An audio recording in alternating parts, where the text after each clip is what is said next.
اس دنیا میں کوئی خزانہ سام کے بغیر، کوئی پھول کانٹے کے بغیر اور کوئی خوشی غم کے بغیر نہیں ہے۔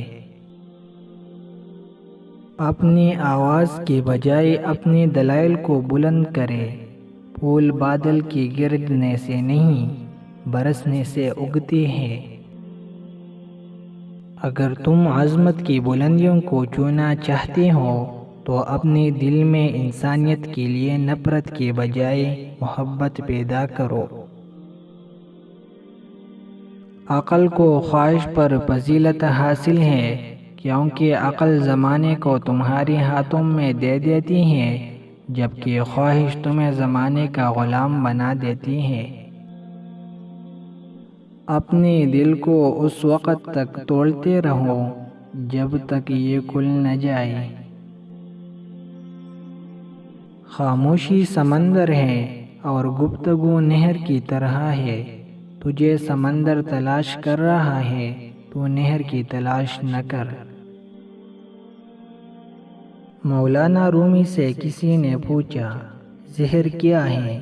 آپ نے فرمایا، ہر وہ چیز جو ہماری ضروریات سے زیادہ ہو زہر ہے، جیسے قوت، اقتدار، دولت، بھوک، لالچ، محبت اور نفرت۔ اگر میرا علم مجھے انسان سے محبت کرنا نہیں سکھاتا تو ایک جاہل مجھ سے 1000 درجہ بہتر ہے۔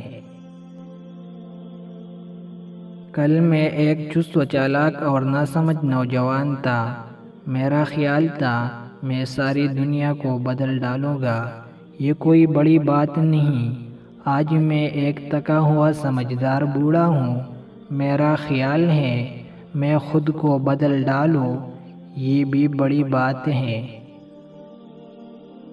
جسم پر روح کی شرافت کو اس سے سمجھ لو کہ جسم کی پرورش روح کرتی ہے، بغیر روح کے جسم کس قدر ذلیل شے ہے کہ اسے مٹی میں دفن کر دیا جاتا ہے۔ جسم کی وسعت 2 گز سے زیادہ نہیں ہے، لیکن روح کی پہنچ آسمان تک ہے۔ تیری داڑھی تمہارے بعد پیدا ہوئی اور سفید ہو گئی، لیکن تو ابھی تک ویسے کا ویسا کالا ہے۔ جب میں اپنے اللہ کے ساتھ ہوں تو ہر چیز عبادت کرتی دکھائی دیتی ہے۔ اگر تیرے پاس یار نہیں ہے تو طلب کیوں نہیں کرتے، اور اگر یار تک پہنچ چکے ہو تو خوشی و شادمانی کیوں نہیں کرتے؟ یاد رکھیے، مقدس اور پاک مقام میں داخل ہونے کا راستہ آپ کے اندر ہے۔ اگر آپ نے عشق نہیں کیا ہے تو خود کو زندہ مت سمجھیے، اور روز آخرت اس زندگی کو شمار نہیں کیا جائے گا۔ زخم وہ جگہ ہے جہاں سے روشنی آپ کے اندر داخل ہوتی ہے۔ قناعت سے کوئی شخص بھوکا نہیں مر جاتا، اور حرص سے کوئی بادشاہ نہیں بن جاتا۔ جب انسان کی آنکھوں سے آنسو بہتے ہیں تو اس پر اللہ کی رحمت برستی ہے۔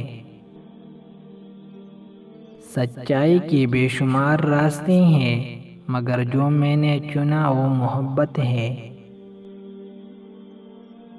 انسان اپنے اندر چھپی ہوئی نفسانی خواہش کی وجہ سے بری لوگوں سے مغلوب ہو جاتا ہے۔ صرف پیسہ ہی رزق نہیں، بلکہ عقل، ادب، چہرہ، اولاد اور علم بھی رزق ہے، اور اس سے بڑی بات کہ بہترین دوست بھی رزق میں شامل ہے۔ جو درد تم محسوس کرتے ہو وہ پیغامات ہیں، انہیں غور سے سنو۔